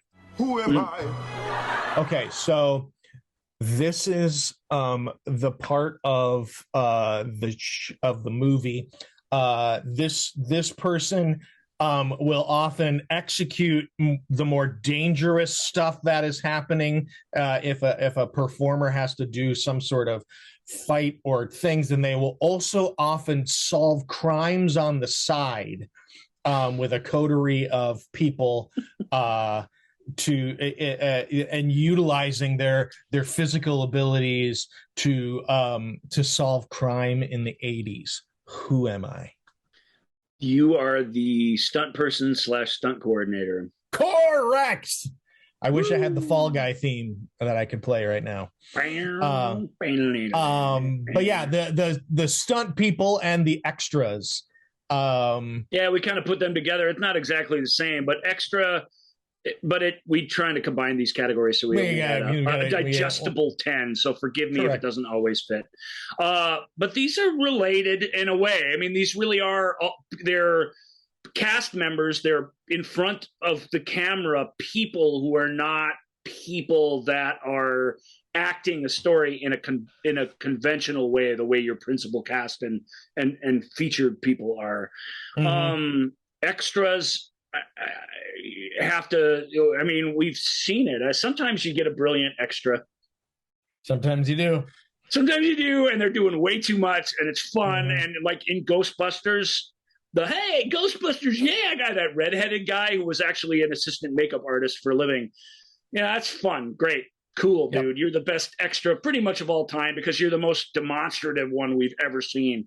But mostly extras got to do the gig. They got to be into the moment, just like an actor, but they got to not be drawing focus from what the audience is supposed to be paying attention to. And that sounds like it wouldn't be that hard, but it is really hard. Even a good extra who knows the gig, it's just hard not to be doing your job and not pulling focus. And it's hard to be sitting at another table with no lines, eating and talking to somebody and sit there and do that for hours and hours and hours and not look like you're faking it. It's an incredibly hard job. And then stunts, of course, we understand, I think, a little bit more on the surface what that is, being a stunt double or being a stunt driver, putting yourself in harm's way for Hollywood magic. I mean, that we've romanticized that because that's such an out there amazing thing, and it's skill where when the actors even do it a little bit, like because Harrison Ford was acting, you did your own stunts in that. He's like, no, I didn't do my own stunts. I did some hitting and falling, and that's not that's not what a stunt is. A stunt is hanging off of the back of an airplane and just doing combat things that, while they look fairly conventional, can be extremely dangerous if not perfectly controlled. And that's another thing that a stunt person's pretty awesome at. Well, yeah, I mean, if you want, I mean, Tom Cruise has made he's manufactured this personality trait of doing his own stunts forever. But especially lately, as the stunts have gotten more elaborate, and it's hats off to Tom Cruise. They're not faking it. He really is on that motorcycle. He really did jump out of that plane for 3 weeks to get that sequence on film. Like he really does do his own stunts in a way that I think Harrison was saying we don't do our own stunts, right? And of course, there's the famous scene where the heroes all are being chased by the villains, and they jump through these closing doors, and they are thought they're going to be, and then the people thought they captured them and realized you've captured their stunt doubles. #Spaceballs. All right, let's move on. Always a good hashtag. Yep, let's move on to this is I'm not sure what I'm going to do for this one, but this is a Who Am I? Who am I? They're the people who can manipulate your emotions in a scene. They can help direct you in and how you are supposed to feel about what's going on the screen, with no words at all. Who am I? You're a composer or a music department person. Correct. You're the sound and music. Yeah, sound. Of course, sound and music is related, but they're not really related. They're two distinct departments. Right. We'll start with sound because, again, I just don't think people have any concept of how complex putting a soundscape for a movie together is, even a simple movie. And then when you get into a big, complicated one, everything you're hearing in an Iron Man 2 is just been created out of nothing, from scratch, of these things, and it's been put in there. And you don't hear really much of anything, because if you heard what was happening on the set, and I wish there were more examples of this. I really wish, like it'd be a great example. There's that stupid scene in Iron Man 2 where he crashes his own party and starts shooting stuff and acting like an asshole. I would love to hear just what was captured on set in that scene, because I believe that it would sound so stupid and awful. Yeah. Because the plastic suit clanking around and stuff and all this stuff, like it's not only a testament to the sound people who filled that with a believable soundscape in a fantastical situation in a very real environment with a ton of people, but the actors who knew what it really sounded like and were still playing the reality of that situation, like that's it really is where the magic happens. Without great sound, I don't know what you have. You don't have much of anything. It's, I mean, like famously, this there's story after story after story of but I just recently saw Hayden Christensen and Ewan McGregor would constantly be getting in trouble, but anytime they were doing a fight scene, they were going while they're fighting, they're making the lightsaber noise, and they're kind of guys, you can't be making those noises. We're picking that up. We'll put that in later. You gotta not make the noises. And it's hard not to make the noises because the sound, because without them, what is it? It ain't much. Correct. Yeah. And then music, we can, not to skip my favorite film department, because I love the music. I love composers. I love the music coordinators, the people who kind of decide what songs are here and there and who decide what edits go in and things like that. We just watched last week, you heard us talk about Blinded by the Light, which is an extremely important and iconic music coordinator project. It has a pretty decent score hidden in there too, but that's not nearly as important in that movie as what songs are played, what parts are used, how it's integrated into the mix of the film. I mean, that's a big job as well.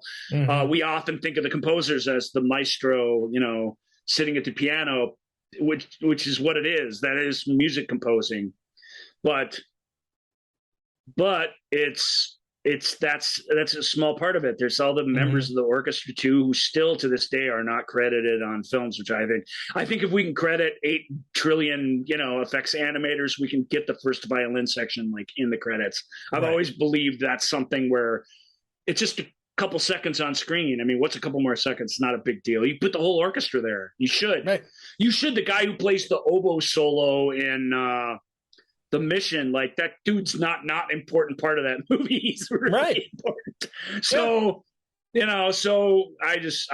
I've always said I'm a little way to end this section is I get them all up there, man. Look, Nicolas Cage wasn't playing Captain Corelli's mandolin. Someone was playing that mandolin, and Nick was faking it, and that guy should be credited. I believe Nick Cage was playing the mandolin in Captain Corelli's mandolin. I think that was a bad example, but it's a good point, Joel. Good job. Really? He played the mandolin? I think it was one of those, you go into the trivia section, it's like Nicolas Cage spent 9 months learning how to perfectly play the mandolin or whatever. Sure, you know what? That actually tracks. I could be wrong, but I believe that's a case of that particular type of thing. All right. For our next category, we're going to also hop back in Dr. Clock's time Scrabula, my gory, whatever it is. Yeah. Gonna go back in time. If you would go back in time, gonna go back in fame. I'm gonna step back in time and fix it. What movie from the past? Again, this is you're not going to be able to answer this. You're going to hate me for it. What movie from the past? I noticed that you're very distinctively not starting these questions with name a movie that. Yeah, there's still name a movie that questions. Yeah, but a movie from the past that you think would benefit from modern special effect abilities. We are in the visual effects, opticals, and processing category. Who do you? Is there one that you're like, yeah, man? If they had the modern effect, digital effect technology, that that might have been spectacular. I almost never think that. I almost always think the opposite. You know what I mean? I watched Wonder Woman last night, and there's this, when Steve Trevor's hijacked plane crashes, she does this thing where she jumps off the cliff, and you see this digital her go down, her jumping is her appearing out of the water is her, but the in between, the person going off the cliff is this effect, and it's not a bad effect, but it's an obvious effect, and I'm just like, couldn't somebody just do a quick cliff dive in costume or whatever? And why is this the thing that you're faking? This is so easy to this is something you can actually do. And I suppose it's so that the cliff is higher and so that it's just more amazing, but it doesn't make it look more amazing. It makes it look stupid. Which is too bad. So I find myself thinking that more often, but I mean, I think the things that could be enhanced, Last Days of Pompeii, to go all the way back to 1941 or whatever. Sure. Yeah. The big disaster movies of old that do a really good job with the stunts and with the fake boulders falling on people and stuff. Me and friend of the show, Rob Dunkelberger, got together last night and we watched a telekinesis double feature. This wasn't last night; it was a few nights ago. But I always say last night. Sorry. When I mean back in 1996, I don't know why I do that. But I do. Recently, we got together to watch this telekinesis feature. One of the movies was the Medusa Touch with Richard Burton and Lee Remick. And it has a pretty gonzo ending where I won't give away exactly what happens, but it's a small movie about little things, little murders and little mystery things. And it just has this great big ending. If you've ever seen it, think of the ending to Mothman Prophecies, where it's a small sort of psychological thriller that has a giant Hollywood ending at the end of it that the movie just doesn't prepare you for. And it was, a lot of it looked fake, but because it was people and because it was stuff in camera, it just worked better and was very impactful. And he and I both during that sequence just kind of jumped and squirmed a little bit at it. And I don't think he would have if it had been fake. Even though, think of what more you could do if it, But I don't know that in some of these cases, I don't know that more is better. So typically things don't come to mind, but there's an answer. There's at least an answer to your question that has some substance. My answer to that, of course, is Night of the Lepus. But let's talk about some of the better. other. Of course, you don't mean that. Night of the Lepus without the dogs in rabbit suits is just another. It would be a horrible movie. Night of the Lepus without the miniature storefront set that the actual rabbits crash. Yep. You want to replace that with digital rabbits? I do. You monster. Yeah. Well, I feel like all of that takes away from some of the stellar work that DeForest Kelley is doing. So, but the opticals, the processing, the visual effects, obviously huge part of modern movie industry today. And I think we can just kind of move on from that. I think your answer to it answer to that question actually kind of perfectly described so much of what goes on in the visual. Well, and they do so much of what we don't notice and don't see and don't care about. And of course, that's the best stuff.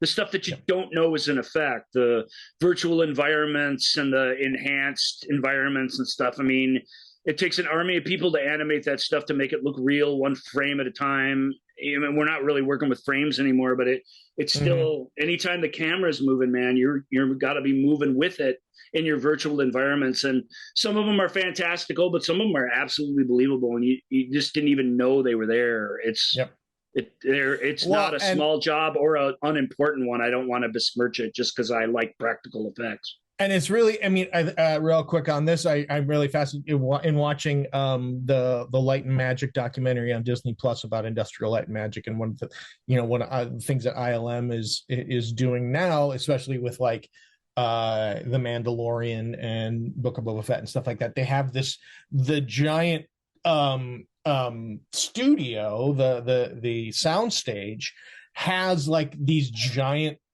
digital screens on it, so they're able to project the environment on these screens, and so instead of creating them after the fact, after they get the principal photography, they're actually capturing them in the principal photography.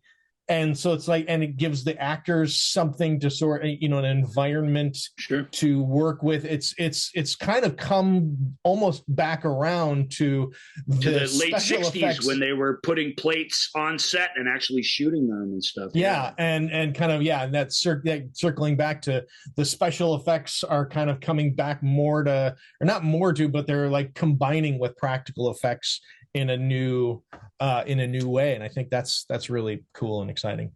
All right, last category. Who am I? You are the person that gets the actors to and from the set, and often has to serve as therapist on getting psyched up for the day or coming down at the end of the day. Who am I? Who am I? I am the transportation coordinator. You are transportation. Underrated. And these are also this production management category is and they're used to this. We're going to blow right through it, and they're last on the list. But you know what? There's a certain pride that comes from that, I think, for them. Yep. But it's what do you eat? How do you get there? What? There's location management too. Who puts up the barriers and stuff, and who does all the work on set before anyone even gets there, so that it's a safe, work place.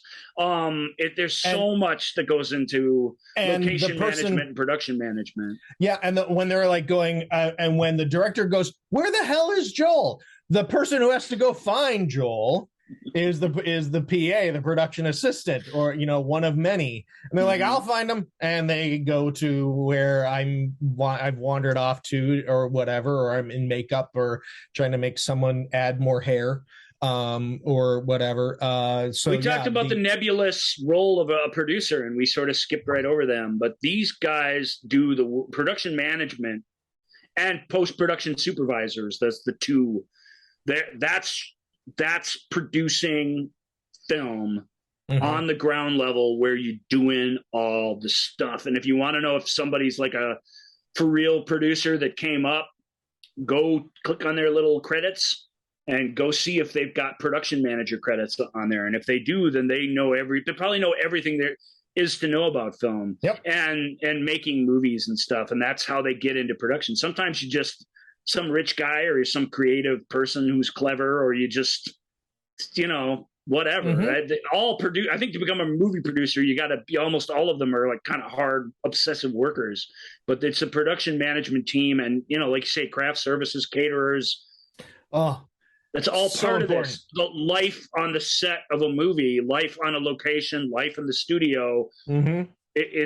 It's your everyday life needs that need to be served in sort of a weird way that just isn't like real life. And has to be coordinated along with all the artistic concerns of the thing being the priority, and that's not easy to do for any of those types of people. The craft service table and whoever is handling, making sure what is on the craft service table that you can just pick at during the day, and what is going to be happening at mealtime, and who gets fed first, and who, what that meal is. That can make or break a day. You get a bad lunch where people are just like, I'm not feeling this. That spills over because that affects people's energy. Catering, transportation. Those are the people that, as a performer, you're interacting a ton with them. That's who you don't go. If you have a question about something, you don't go to the director. You go to you're probably not even allowed to get close to the director. Correct. Yeah, you don't go to the director. The director comes to you when they have something they want to share with you. But right. If you have a question about, hey, can I go back to my trailer, or can I go back to holding, or whatever, or I need to go to the bathroom, tell a PA, and they will tell they will get that to whoever needs to who needs to have that information. So that is our little trip behind the scenes, trying to give some love to the people who are who help make movies happen. We surely left some people out, but hopefully that was fun and informative. I don't know. Joel helped a lot with this contest and stuff, even though he asked me a couple of super unfair questions. And I knew that was the case, but that's all I could come up with at the spur of the moment. No, they're great questions. Really happy. They're great questions. If answers present themselves, as always, I'll come back to them and answer. And here's them. what we have a couple of questions here to end the show with. Well, we do. Let's ask Joel and Ryan. We don't have a ton of time here. I don't know how much we want to get into here, but let's ask Joel and Ryan a question. I have a question. Who gave you the right to play God? What the hell's going on out here? Why do I bother? What is the point in doing anything? How dare you? What more do you want from me? I have a question. Do we want to get into? Let's ask the question, and it'll be an ongoing thing because it's a great question, and we keep not having time for it. That's true. And this is a question that we had solicited questions from listeners, and this one came from contributor to the show, Rob.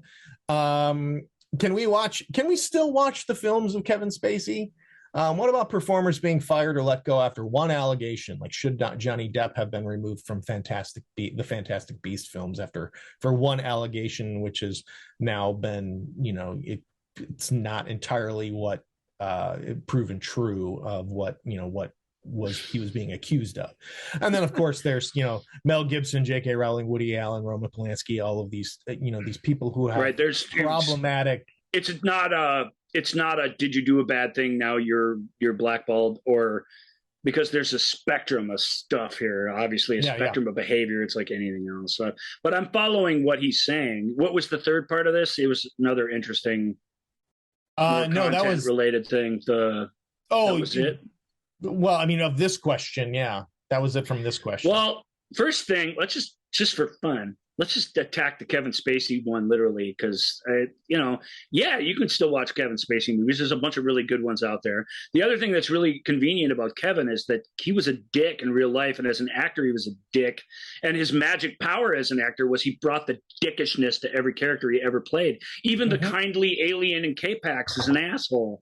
Go back and watch it and argue with me. You can't. So it helps. It helps take the pressure off that you're watching this. With that guy, it's like, who didn't know this guy was a creep? I don't know how you could not know when it just got into everything that he ever did. Even his Letterman interviews, go watch him.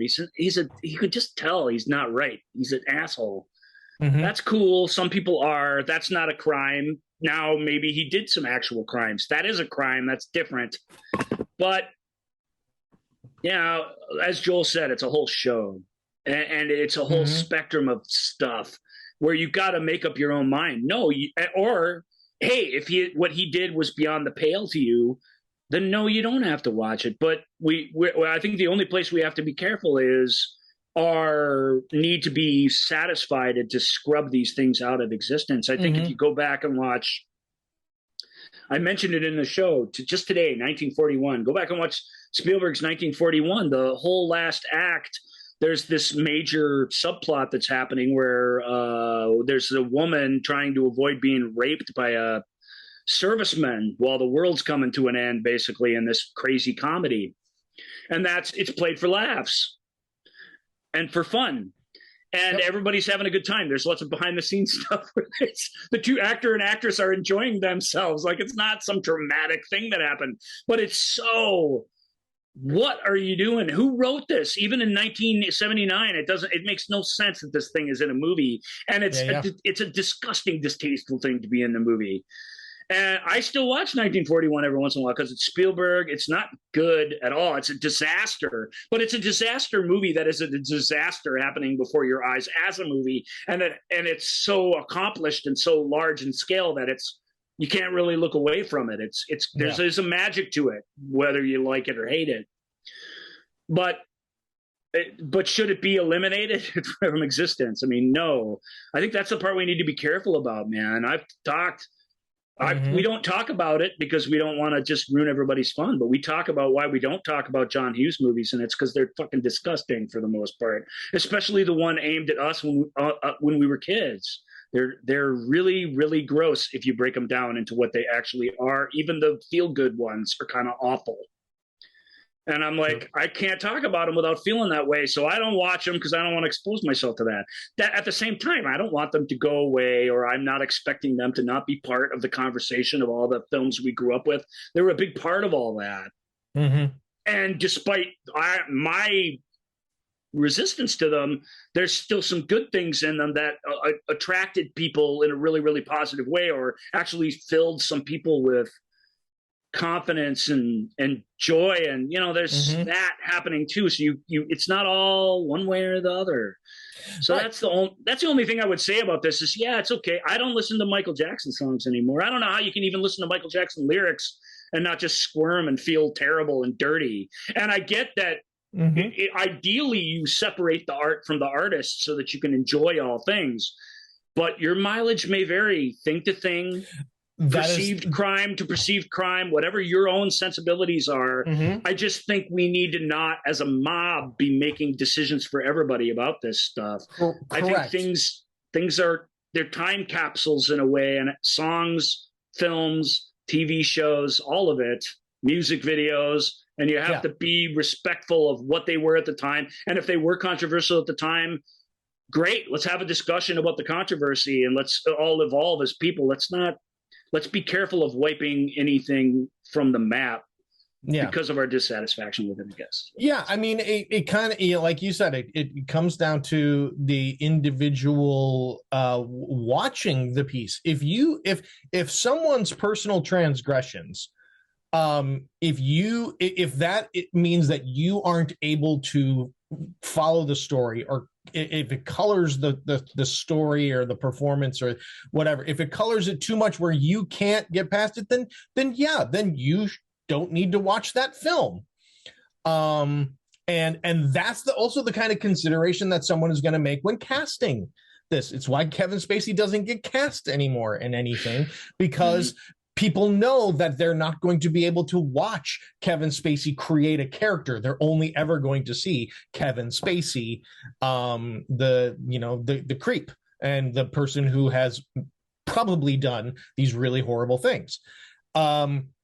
It's a different, but for every, for every performer and every transgression and every artist, like you said, separating the art from the artist, it's a different bar for every individual. Is it fair? No.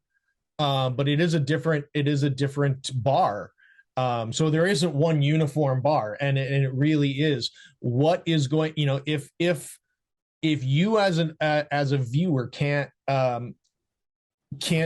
separate, which there's performers out there that I cannot separate the performer from the performance, and it's sometimes that's okay, and sometimes I'm not, it doesn't work in the story for me, because I I'm not. This person. I'm not seeing. I'm only seeing the celebrity or the whatever. That's a spectrum too. Yeah.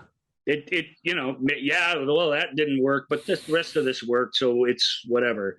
Yeah. And the last thing I'll say about this, and we're not going any further because we're not going to get back into cancel culture and things again. But I will just say, in general, philosophically, whatever your affront has been, whatever poisonous relationship has been, whatever fight you got into with your famous husband or wife, that really sounds terrible. I do believe wholeheartedly and want to see people come back to the light. I want to see people supported by their friends, even when they've done wrong. I don't, you know what I mean? I really, I want us so badly as a society, and maybe we are this, but we're just not seeing it where the discourse is happening. It's possible. I hope so. But I really do want, I want Amber Heard to still be able to be in Aquaman movies. I don't see why it's important that she not be, based on what we know. There's a lot of weird, awful stuff, but at the same time, not enough to take someone's whole career away from them just because you don't like them anymore. It seems like really petty on behalf of the rest of us. So I want to see that. I'm happy that Matthew Fox has a TV show coming back. Good. He sorted some things out and should be, if he's not a danger to himself or others, should be able to do his trade again. And he's a decent enough actor that, you watch it and you give people a second chance. Some people struggle with stuff their whole lives, and it shouldn't prevent them from being part of our world. It all goes back to it. I just wish it was a discussion that we could have. Each thing, there's so many nuances to people who disagree with you, even if they disagree with you on the fundamentals sometimes. And I'm not always good. I'm pretty orthodox in my beliefs, and I like the song says, I radiate more heat than light when I get into issues like that. But I know better, at least in my heart, and I know that we're us talking to each other and working through stuff's the only way things are going to get better. It's the only way. It's the only way. So I want forgiveness. I really, really want that to be the end game.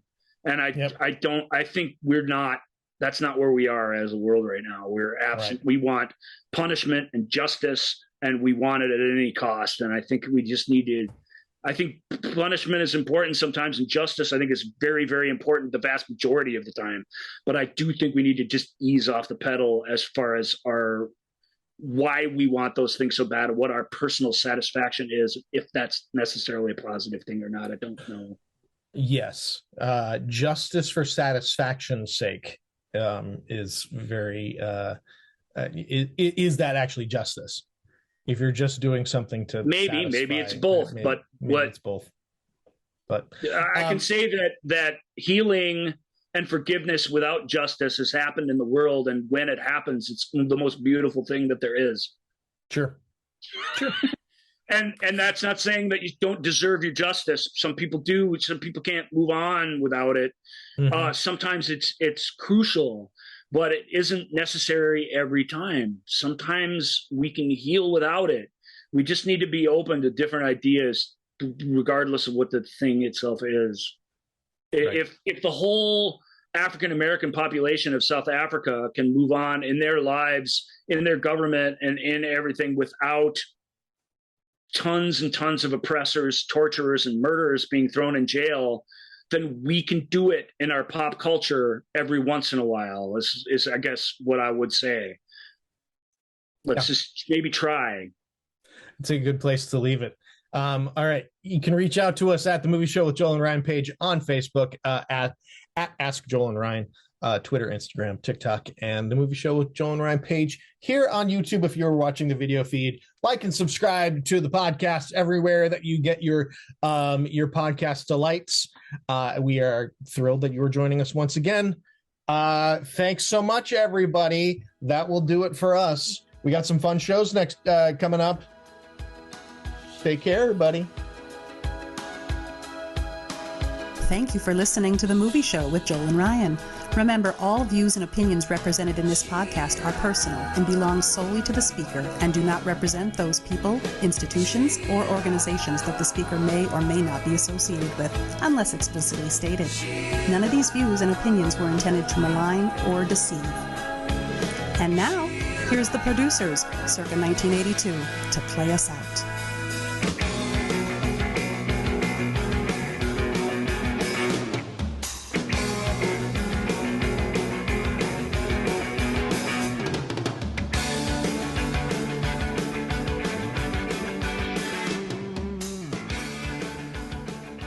Did I just call black South Africans African Americans? If I did, I'm sorry. That was dumb. That I did not track that. Sometimes you get caught up in the vernacular. No, I think my point still stands. That's why I'm saying this at the end of the show when the music runs out. I followed. Yeah, I mean, I didn't even say that. Who knows? Or maybe not. I followed everything that you were saying, though. Your point remains the same, though. My point is not mute because right. We'll give it one of these. Love you, everybody. Good work.